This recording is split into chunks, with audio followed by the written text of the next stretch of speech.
school shop was in the side building off the cafeteria, packed with instant noodles and giant bottles of soda. Students wandered the aisles aimlessly. Clearly, here's more to spend time than money. Just like in real life.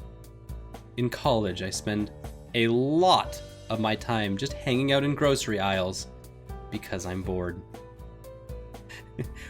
Just waste the day away with things that I wish I could buy, with money that I wish I had. Oh, I could get the good noodles today. I won't, but someday I could. Mai paid the cashier and we grabbed our ice cream cones, mine the one covered in sprinkles. Oh shit, this is good. Like, you just freeze milk and like put sugar in it and that's ice cream? Isn't it though? We're lucky to have such good food on campus. This place would be awful if we didn't. I nodded and was about to respond when I noticed a commotion outside. Let's see what's going on. I hope it's a fight. Mai grabbed my arm and dragged me outside. I bet Mai's in an underground fight club. Maybe that's where she was actually at. Fight club. That would explain a lot. There, 3 boys wearing normal boots jackets were shouting at each other. Each of their faces turning purple. Oh no. What? What are you talking about? Is it my continue, boys? Mamma mia! Nailed it. I'm clearly the one who possesses the proper masculine form. Yeah, right, I'm taller than you and more attractive to boot.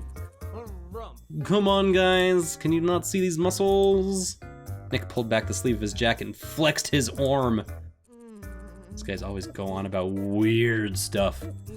They're very energetic, is what we say when we're in the room with them. Oh yeah? Josh got into the downward facing dog yoga pose and grinned. Look at this butt, just look at this. What I don't understand is why they don't just ask Jared. Oh yeah?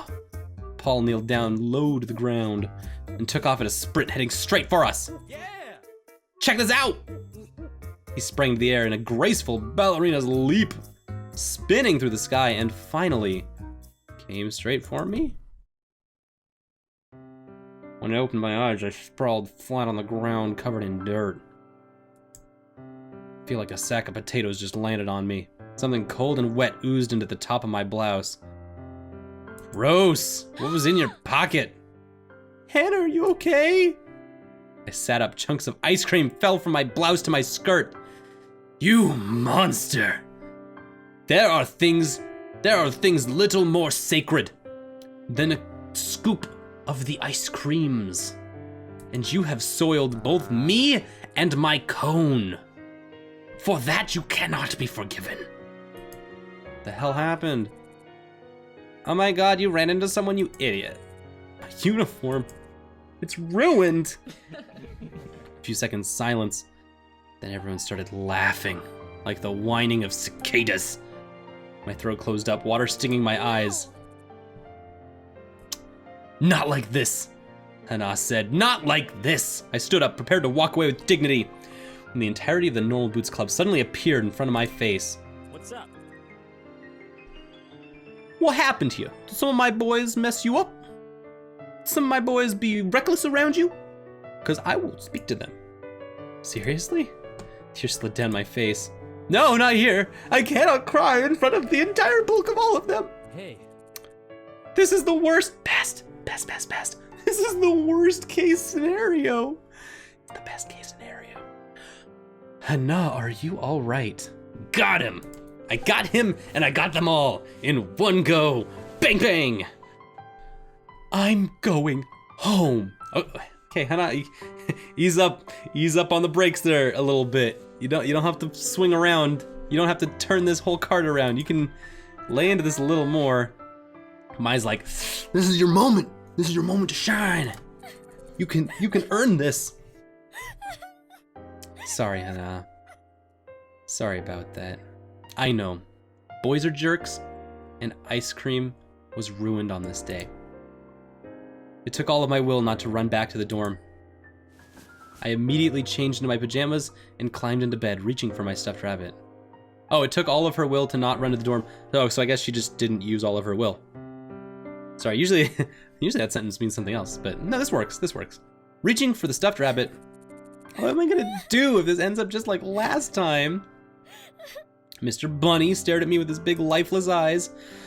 I squished him to my chest, losing myself in his soft fur. This is a good point. First 2 years of high school, college, middle school, what have you, any new venture, new portion of your life, new era, the first 2 years suck. They just suck. There's no way around it. First 2 years of everything sucks always. But year 3 and 4, that's when you blossom, right? We're gonna see Hana blossom. I'm gonna make sure of that. Do my damnedest to make sure Hana blossoms. The door opened with a soft click. Hana, are you okay? I rolled over in bed to face the wall, pretending to be asleep. Hana's not here right now, go away! Mai stood in the center of the room for a while, looking at me. Finally, she sat down at her desk and began to work on something. The sound of her pencil scratching against the paper stilled my mind. I don't know how many hours passed, but eventually, I fell asleep. Woke up to that goddamn alarm beeping. Good morning! Feeling only dread for the hours to come. After the nightmare that was the ice cream incident yesterday, I never wanted to take another step out of my room. I curled up inside my blankets as my alarm went off. It was only the second day of school, and I felt the same as I did every morning at home. Mai, of course, was already up, and I could hear her hair straightener clap shut every few seconds from across the room. I felt bad about letting the alarm go off for so long, so I slid my hand out of the covers to switch it off. Hey, yo, get up, sleepyhead, I know you're awake. Didn't even have time to poke my head out before Mai slammed me. Just boom! Good roommate, thanks. Ha! Can't hide from the Meister. The Maestro of mice. Mai. Sorry. I was breathless, and I paused to calm my heart before speaking again. Are you worried about what happened yesterday? No one cares about it, Hana. I almost forgot about myself. She must have seen my face. She brought an arm around my shoulders and pulled me closer to her. For real though, we're gonna go to class. No one's even gonna mention that you made a huge fool of yourself yesterday. You could have maybe put that better. I'm kidding. It might have been a big scene, but it totally wasn't your fault. It was Paul, all right? And Paul's a schlub. When you jump, you have to calculate your trajectory like I did just now. He could learn a lot from a master like me. Is that a challenge? Get dressed and cheer up. I could bottle up your gloom and sell it to a wizard. What if he used it for evil? You can't let that happen, Hana. You can't. Her smile was wide enough to bridge a gap between continents. The beginnings of tears pricked the back of my eyes, but this time they were for a different reason. I opened my closet and tried to avoid looking at the sad lump of clothing inside, slathered with dried up ice cream. Ugh. I only had 2 uniforms, which cost my dad an entire month's salary. If I wasn't able to get the stain out of this uniform, what would I do? Sighing, I took my second uniform off its hanger and slipped it on as Mai waiting impatiently for me. You ready to go? Guess so. I guess. Okay, we're going. Okay. Back at it again in homeroom. Just as Mai said, no one paid any special attention to me. Well, a few odd looks here and there, but nothing nearly as bad as what I was expecting. As the lecture went on, my anxiety for the most part faded. I looked to staring out the window to avoid eye contact. A few boys were out on the field playing soccer. Wait, was that Peanut Butter Gamer? I scooted closer, trying to get a better look. Hana. Shizuka. What, lady? Trying to get my flirt on over here. The sound of my name, I leaped to attention. If there's something more interesting outside than samurai death battles, please feel free to enlighten us. You came here to learn, not to contemplate the scenery. Okay, Miss Shizuka, I'm sorry. She turned back to the chalkboard and continued her lecture as if nothing happened. A few desks in front of me, a guy sitting next to Bortlemorse turned around and gave me a flashy thumbs up. Made a face at him, unsure of what exactly he expected me to do.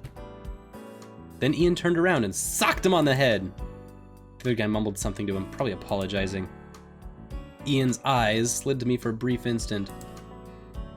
Then he looked away. Were they looking at me because of what happened yesterday, or Is there some other reason? Maybe this Ian guy's interested in me and he told his friends, and now his friends are looking at me like, we should hook this up. I shook my head. There's not time for this. I had to work.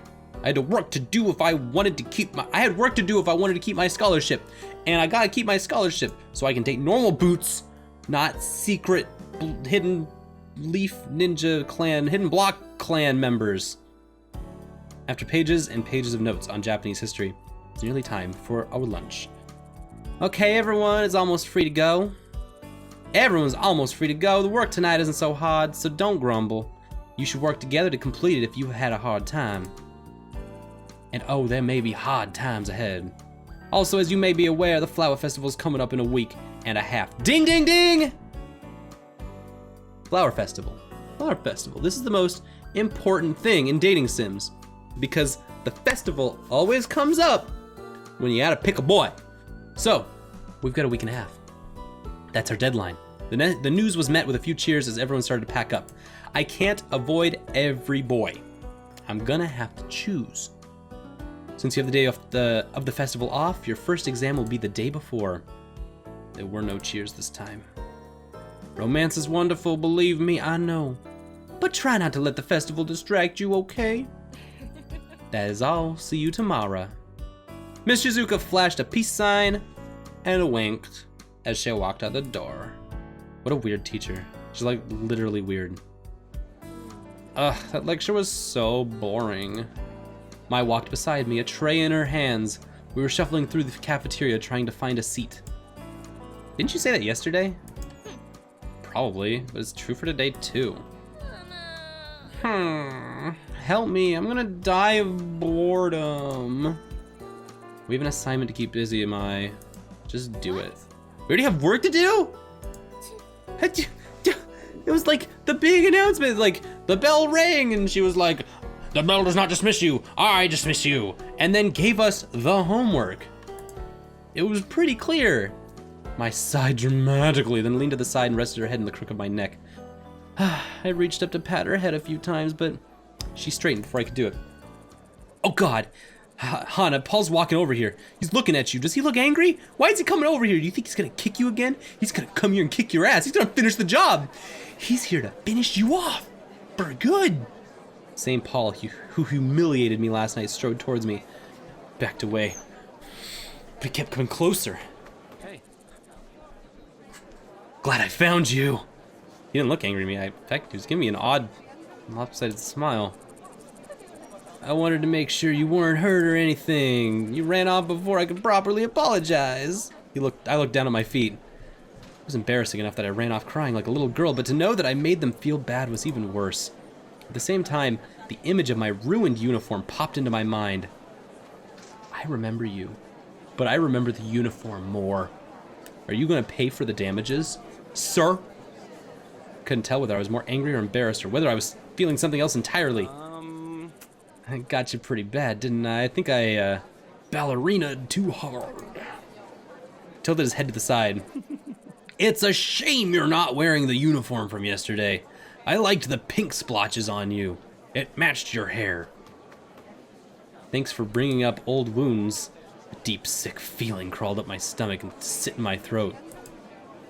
My dumb, stupid hair everywhere I went, people made fun of it. Cutting it all off. I thought the normal boots guys were different. He was trying to apologize. How could he say something like that to me?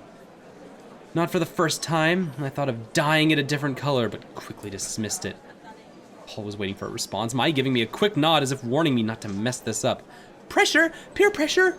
Pressure's on! I mustered my best smile, hoping it was at least somewhat convincing. It's okay. I'm fine. Don't worry about it. Anyway, I'm more than happy to pay for the dry cleaning. Josh and Nick and I feel really bad about everything. We've never made a girl cry before. Not by physically injuring her, I guess. Thank you. I was just gonna scrub it in the sink. Then I can never afford things like dry cleaners. I was surprisingly good at hand washing things, you know? That thing's gonna need more than just hot water and soap, trust me. Tell you what, I have a friend who's a natural with that kind of stuff. I'll ask her to get the stain out for you. Just meet me later, and bring your uniform, okay? I'll try not to kick you this time. Without giving me time to say yes or no, he nodded and turned to leave. Spun quickly back around. I flinched. Are you and, Maya, right? You guys have a table? Cafeteria is pretty full right now. You can sit with us if you want, just for today.